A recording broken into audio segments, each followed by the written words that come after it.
ये आकाशवाणी जयपुर अजमेर है। अब आप रितिका गुप्ता से टोंक जिले की चिट्ठी सुनिए।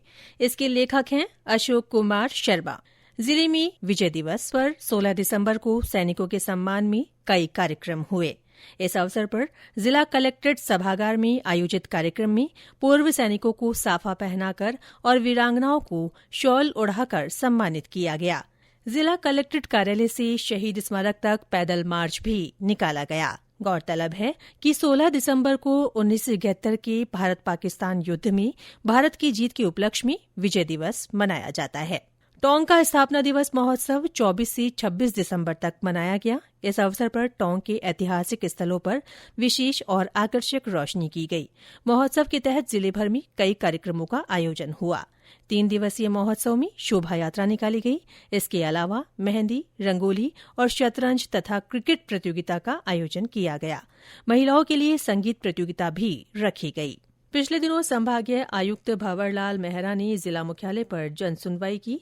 5 घंटे तक चली जनसुनवाई में उन्होंने लोगों की समस्याएं सुनकर उनके निस्तारण के अधिकारियों को निर्देश दिए। जिला कलेक्टर चिन्मयी गोपाल ने टोंक के निमोला में मनरेगा के तहत अमृत सरोवर में चल रहे कार्यों का जायजा लिया। उन्होंने टोंक विकास अधिकारी को मनरेगा स्थल पर श्रमिकों को निर्धारित कार्य आवंटन और समूह में श्रमिक नियोजित करने के निर्देश दिए। जिले में पूर्व प्रधानमंत्री अटल बिहारी वाजपेयी की जयंती सुशासन दिवस के रूप में मनाई गई। इस अवसर पर विभिन्न संगठनों और संस्थानों की ओर से श्री वाजपेयी के चित्र पर माल्यार्पण किया गया और उनके जीवन पर प्रकाश डाला गया। इस अवसर पर अटल बिहारी वाजपेयी के आदर्शों पर चलने का संकल्प लिया गया। जिले भर में 25 दिसंबर को क्रिसमस का पर्व हर्षोल्लास के साथ मनाया गया। इस अवसर पर जिले के गिरिजाघरों को आकर्षक रोशनी से सजाया गया। क्रिसमस पर गिरिजाघरों में ईसाई समुदाय के लोगों ने विशेष प्रार्थना सभाएं की। टोंक में संविधान सप्ताह के तहत राजीव गांधी विधि महाविद्यालय में विधिक सेवा प्राधिकरण के निर्देश पर मूट कोर्ट का आयोजन हुआ। इस दौरान विभिन्न संशोधन अधिनियमों की जानकारी दी गई। जिले में 1 दिसंबर को विश्व एड्स दिवस के अवसर पर कई कार्यक्रम हुए। राष्ट्रीय मानव विकास समिति और नेहरू युवा केंद्र की ओर से जागरूकता रैली निकाली गई। इस अवसर पर रंगोली बनाकर भी एड्स के प्रति जागरूकता का संदेश दिया गया। शहर में संगोष्ठी का भी आयोजन हुआ। पिछले दिनों अल्पसंख्यक मामलात और जिले के प्रभारी मंत्री शाले मोहम्मद टोंक के 1 दिवसीय दौरे पर रहे। उन्होंने कई कार्यक्रमों में भाग लिया।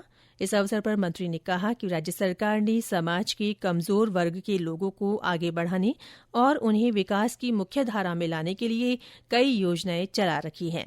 उन्होंने योजनाओं के बारे में भी जानकारी दी। जिले में केंद्र सरकार के खेल मंत्रालय और नेहरू युवा केंद्र की ओर से अंतर्राष्ट्रीय स्वयं सेवक दिवस मनाया गया। इस अवसर पर 30 स्वयं सेवकों द्वारा छात्रावास में श्रमदान किया गया। साथ ही आत्मनिर्भर भारत में युवाओं की भागीदारी पर विचार गोष्ठी का भी आयोजन हुआ।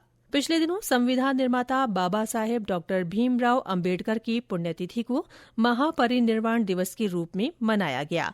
इस दौरान आयोजित कार्यक्रम में बाबा साहेब की प्रतिमा पर माल्यार्पण कर उन्हें पुष्पांजलि अर्पित की गई। मानवाधिकार दिवस पर टोंक में विचार गोष्ठी का आयोजन हुआ। इस दौरान मानवाधिकारों के बारे में विस्तार से चर्चा की गई।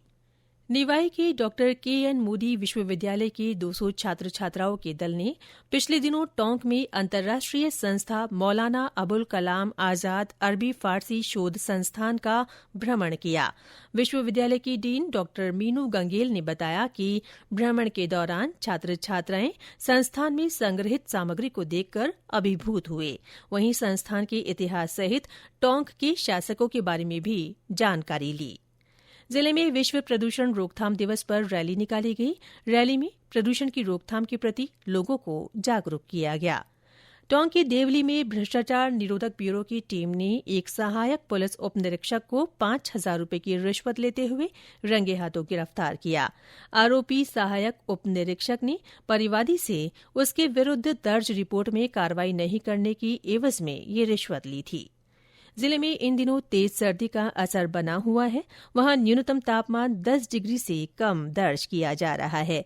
तेज सर्दी पड़ने से जनजीवन पर काफी असर पड़ रहा है। इसके साथ ही टोंक जिले की चिट्ठी समाप्त हुई।